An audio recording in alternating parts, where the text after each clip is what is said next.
اسی لیے ہم ہمیشہ کہتے ہیں جب بھی کسی دینی اجتماع میں جاؤ نا، اٹھ کے ہمیشہ سوچو میں نے نئی بات آج کیا سیکھی ہے۔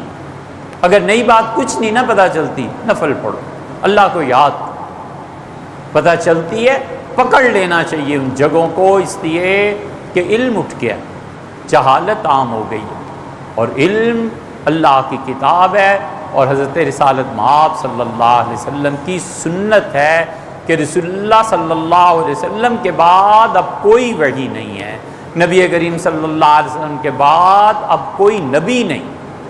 ہر وہ تحریک، ہر وہ شخص جو رسول اللہ صلی اللہ علیہ وسلم کے بعد کسی نبوت کا داعی ہے، کسی نبوت کو مانتا ہے، ماننے والوں کے ساتھ کوئی رعایت کرتا ہے، کسی کے ذہن میں بھی اگر یہ ہے نا کہ رسول اللہ صلی اللہ علیہ وسلم کے بعد نبوت کا دعویٰ کرنے والوں اور ماننے والوں کو کوئی ڈھیل ملے گی، ہم اس کے اس فکر سے، اس کام سے، اس فعل سے مکمل بیزاری کا اظہار کرتے ہیں۔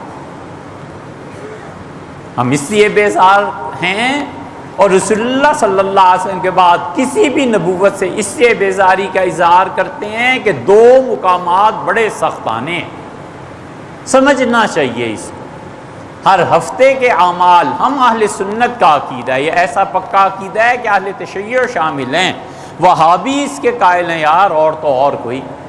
شیخ الاسلام ابن تیمیہ رحمۃ اللہ علیہ نے فتاویٰ میں 2 جگہ اس بات کو لکھا ہے، شیخ کے 32 جلدوں میں فتاویٰ چھپے، اور شیخ نے 2 جگہ اس بات کا اقرار کیا ہے کہ ہر ہفتے 2 مرتبہ پیر اور جمعرات کو اعمال رسول اللہ صلی اللہ علیہ وسلم کے سامنے پیش کیے جاتے ہیں امت کے، اور نبی کریم صلی اللہ علیہ وسلم نے فرمایا تھا تمہارے اعمال پیر اور جمعرات کو اللہ کے سامنے بھی پیش ہوتے ہیں، دوسری حدیث میں آیا ہے میرے سامنے بھی، اور آپ نے فرمایا میں اپنی امتیوں کے اعمال کو دیکھوں گا، اور تم میں سے جو نیکی کا عمل پیش ہوگا میں اللہ کا شکر ادا کروں گا، اور جو تم گناہ کرو گے تو میں تمہارے لیے اللہ سے معافی مانگتا ہی رہوں گا۔ کیا شفقت ہے اور کیا محبت۔ پہلا مرحلہ یہ ہے جب نام پیش ہوگا نا کہ اللہ کے رسول یہ ہے آپ کی نبوت کے غدار، اور یہ ہیں جن کے عزائم یہ ہیں کہ قادیانیوں کے ساتھ رعایتیں کی جائیں اور ان کا حقوق اور یہ اور وہ اور دوسری، کون سا حق ہم نے ان کا مارا ہے؟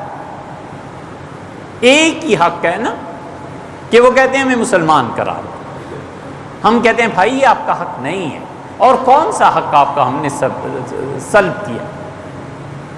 یہ جب پیش ہوگا نا وہاں کہ حضرت یہ ہے آپ کا امتی، اور یہ کہتا ہے کہ جو بھی نبوت کا دعویٰ کرے کوئی معاذ اللہ استغفر اللہ ایسا حرج نہیں، سوچ لے آدمی کیا ہوگا۔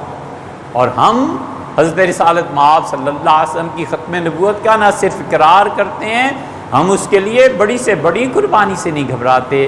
اللہ نہ کرے کہ ایسا وقت ہے، اللہ خیر کرے، اللہ عافیت سے رکھے، خدا سے خیر ہی مانگنی چاہیے، لیکن سمجھنا چاہیے کہ رسول اللہ صلی اللہ علیہ وسلم ختم نبوت، اللہ کی توحید، یہ بنیادی دین ہے یار، اس میں کیسے کمپرومائز کیا جا سکتا؟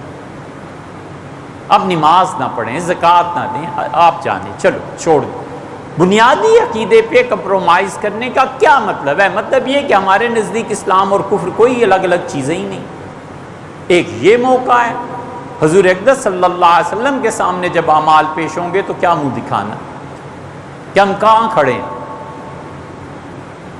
اور دوسرا موقع قیامت میں آئے گا جب رسول اللہ صلی اللہ علیہ وسلم کی شفاعت درکار ہوگی۔ ہم میں سے کون ایسا ہے جو قیامت میں رسول اللہ صلی اللہ علیہ وسلم کی شفاعت کا محتاج نہ ہو؟ آپ نے فرمایا شفاعتی لأہل الکبائر، تم جو کبیرہ گناہ کرتے ہو نا، میں تمہارے دفتر، تمہاری فائلز، تمہارے کاغذات کبیرہ گناہوں سے اٹے ہوئے اللہ کے سامنے لے جاؤں گا اور کہوں گا اللہ اسے معاف فرما دیں۔ اللہ کہے گا اچھا معاف کرتے ہیں آپ کا امت۔ کس کو نہیں چاہیے شفاعت رسول اللہ صلی اللہ علیہ وسلم کی؟ ختم نبوت کے مسئلے میں غداری کا مطلب دوسرے لفظوں میں یہ ہے کہ قیامت میں شفاعت سے محرومی ہے۔ اللہ مجھے اور آپ کو بچائے۔